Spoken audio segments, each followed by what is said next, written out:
Hello viewers, welcome you all on my YouTube channel astro knowledge. और आज हम बात करेंगे सूर्य ग्रह के बारे में और सूर्य ग्रह का क्या कारकत्व है, किन भावों में उच्च के होते हैं, कहाँ नीच के होते हैं, क्या स्वामित्व है, कैसे गुण है, क्या प्रकृति है। तो इन सब बातों में आज सूर्य ग्रह के बारे में चर्चा करते हैं। चलिए शुरू करते हैं। तो सूर्य ग्रह की पहले हम प्रकृति देखते हैं। तो इनकी प्रकृति जो है सात्विक गुण के हैं सूर्य ग्रह, लेकिन वो अग्नि तत्व है, तो थोड़ी सी क्रूर प्रकृति मानी गई। क्रूर इन द सेंस पूरी तरह से मैलेफिक तो नहीं जैसे सैटर्न और राहु केतु है, बट हाँ लेकिन माइल्ड मैलेफिक माना गया है सूर्य को। धातु जो है वो इनका स्वर्ण है और रंग लाल है। सूर्य के जो मित्र ग्रह हैं वो हैं मंगल, चंद्रमा और बुध। शत्रु ग्रह जो है वो है राहु, केतु, शनि और शुक्र, और बुध के साथ समवाय। उसके बाद जो इनकी जो राशि है, जो इनको स्वामित्व मिला है, वो है सिंह राशि का, जो नैसर्गिक चार्ट में पंचम भाव में आती है। और मेष राशि में उच्च के हो जाते हैं, तुला राशि में नीच के हो जाते हैं। और जो इनके प्रभाव हैं, ये जो इनका सिग्निफिकेंस है, देखिए प्रथम भाव के कारक है। तो प्रथम भाव आपका एग्जिस्टेंस का भाव है। तो जो एग्जिस्टेंस जो पॉसिबल हुई है वो सूर्य की वजह से ही हुई। तो प्रथम भाव के वो कारक होते हैं। सूर्य आपके मस्तिष्क के कारक है, क्योंकि प्रथम भाव मस्तिष्क का भाव है। हमारा इंटेलिजेंस, हमारा थॉट प्रोसेस, ये सारा कुछ प्रथम भाव से ही देखा जाता है। तो सूर्य मस्तिष्क के कारक होते हैं। और अगर शरीर में बात करें तो बोन्स के कारक हैं, हड्डियों के।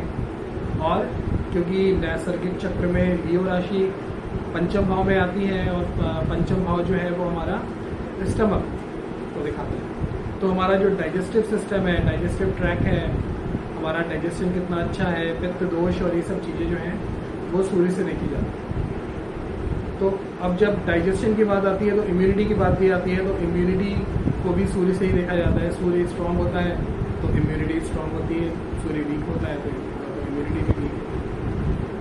बोन्स की बात करते हैं तो देखिए विटामिन डी हमारी बोन्स के लिए बहुत इंपॉर्टेंट है, सबको पता है। तो क्योंकि जो बॉडी कैल्शियम एब्जॉर्ब करती है वो विटामिन डी से ही करती है। और विटामिन डी का भी जो नेचुरल जो सोर्स है अर्थ पे, वो प्लैनेट सन ही है। तो इसीलिए बोन्स को के जो कारक हैं वो भी सूर्य को ही माने गए। उसके अलावा और बातें करें तो आत्मा के कारक हैं सूर्य, पिता के कारक हैं। और हमारे जो भी इमीडिएट जो मैनेजर्स हैं जिनको रिपोर्ट करते हैं जब जॉब करते हैं, तो उनको भी सूर्य से ही देखा जाता है। वो कितने फेवरेबल होंगे आपके लिए, नहीं होंगे, सूर्य कितना पावरफुल है चार्ट में, कितना वेल डिस्पोज्ड है, उन चीज़ों पर डिपेंड करता है।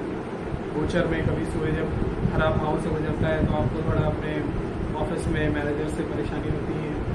कभी वो अच्छे भाव से गुजरता है तो आपको फेवरेज मिल जाता है।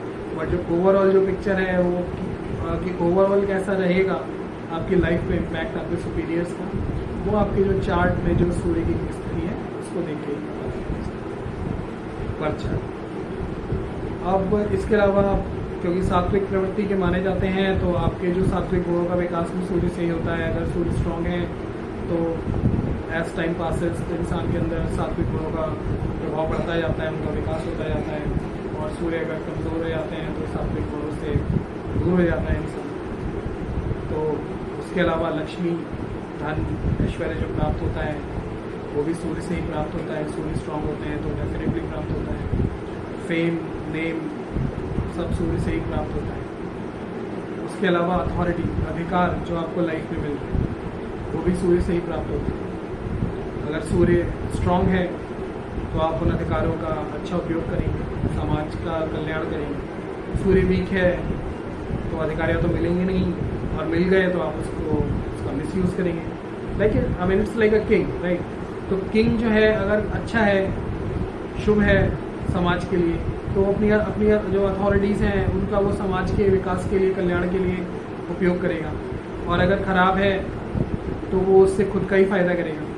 तो जिसका सूर्य वीक होता है तो इस तरह के लोग को अगर अथॉरिटी मिल भी जाती है तो पहले वो खुद का ही फ़ायदा करते हैं, बाकियों का नहीं। और दूसरा फिर इस तरह के लोग अपनी तारीफ ही सुनना चाहते हैं। वो खुद भी अपनी तारीफ़ करते हैं और आसपास के लोगों से भी चाहते हैं कि वो, क्योंकि सूर्य ईगो है ना, ईगो है, एरोगेंस की सूर्य। तो जो सन है वो अगर बैडली प्लेस्ड है तो फिर ऐसे लोगों की जो ईगो बहुत ज़्यादा होती है, एरोगेंट हो जाते हैं बहुत ज़्यादा, और उन्हीं लोगों को पसंद करते हैं जो उनकी तारीफ़ करते हैं, बाकी उनको नहीं पसंद, उनका नुकसान करते हैं अपनी अथॉरिटीज़ की जो भी मिली होती है। तो ये भी सूर्य का एक, इसीलिए उसको थोड़ा सा माइल्ड मेलेफिक भी माना गया, इसीलिए माना गया क्योंकि एरोगेंस और ईगो को भी दिखाता है। उसके अलावा अगर हम बात करते हैं तो इम्पोर्टेंस और भी बहुत है। देखिए कोई भी चार्ट में कोई भी ग्रह जब अस्त होता है तो वो सूर्य के प्रभाव से होता है, वक्रीय होता है, रेट्रोग्रेड, वो भी सूर्य के प्रभाव से होता है। उसके अलावा मून भी एक बहुत इंपॉर्टेंट प्लैनेट है आपके चार्ट, बट लेकिन जो मून भी शुभ है कि अशुभ, ये भी आपको सूर्य ही से पता चलेगा। सूर्य से जो मून की जो स्थिति है वो देख के पता चलता है कि मून शुभ है कि अशुभ। अगर मून जो है वो सन से दूर जा रहा है, मतलब पहले से लेके पहला भाव तो बिल्कुल पास में हो गया तो अमावस्या हो जाती है, तो वो अच्छा नहीं माना जाता। फिर दूसरे तीसरे से चलता है तो दूसरा तीसरा चौथा पाँचवा सातवें में जब आता है तो पूर्णमासी हो जाती है, पूर्णिमा होती है, तो वो सबसे अच्छा, क्योंकि सबसे दूर है। तो जितना दूर होगा उतना वो शुभ फल देता जाता है। फिर जब अपोजिट सातवें से जब आगे बढ़ना शुरू होता है तो वो कृष्ण पक्ष शुरू हो जाता है, वेनिंग मून हो जाता है, तो फिर वो अशुभ फल देने शुरू कर देता है। तो जो मून का जो प्रभाव है चार्ट में कैसा रहेगा ये भी सूर्य से ही पता चलता है। उसके अलावा महाभारत भी आपने पढ़ी होगी, पता होगा, तो उसमें भीष्म पितामह जो है उन्होंने प्राण त्यागने के लिए सूर्य के उत्तरायण में आने का वेट किया।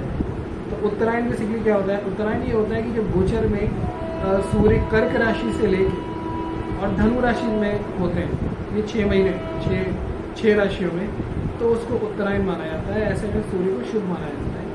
और जब वो मकर राशि से चलते हैं और अपने मिथुन राशि तक आते हैं तो ऐसे में सूर्य को दक्षिणायन का माना जाता है, तो वो अशुभ होता है। उसको अच्छा, तो चार्ट में जैसे आपका मान लो उत्तरायण का बर्थ है और शुभ सूर्य जो है वो थोड़े से आपके चार्ट में अकारक है, मेलेफिक है, तो क्या होता है कि वो जिनके उनके अशुभ फलों में थोड़ा सा कमी आ जाती है, क्योंकि वो उत्तरायण का सूर्य है। और अगर शुभ है और उत्तरायण में जन्म है तो फिर बहुत अच्छे रिजल्ट देते हैं। और अगर इसी तरह से दक्षिणायन में कि अगर अशुभ है और दक्षिणायन में बर्थ भी हो रहा है तो फिर उनका प्रभाव बहुत ज़्यादा, अशुभ प्रभाव बढ़ जाता है। और अगर शुभ है और दक्षिणायन का बर्थ है तो शुभ प्रभाव में थोड़ी सी कमी है। तो गाइस ये था थोड़ा सा सूर्य के बारे में इंफॉर्मेशन, और अगर अच्छा लगे आपको तो प्लीज़ लाइक कीजिए, वीडियो को शेयर कीजिए। और अभी हम आगे वीडियोस बनाते हैं जिसमें हम अब चर्चा करेंगे कि सूर्य जो है वो अगर किस भाव में कैसे फल देता है। भाव के हिसाब से भी फलों को हम, क्योंकि जब भाव देखते हैं तो फिर आस्पेक्ट देखते हैं, तो आस्पेक्ट का भी सन का जो आस्पेक्ट है, क्योंकि सन वो एक ही आस्पेक्ट है कि वो जहाँ बैठता है वहाँ से 7वें भाव पे आस्पेक्ट करता है, दृष्टि करता है। तो जिस भाव में बैठेगा फिर भाव के हिसाब से चर्चा करेंगे कि प्रथम भाव में बैठता है तो क्या फल देता है, दूसरे में, तीसरे में, इस तरीके से। तो थैंक्स फॉर वॉचिंग गाइज।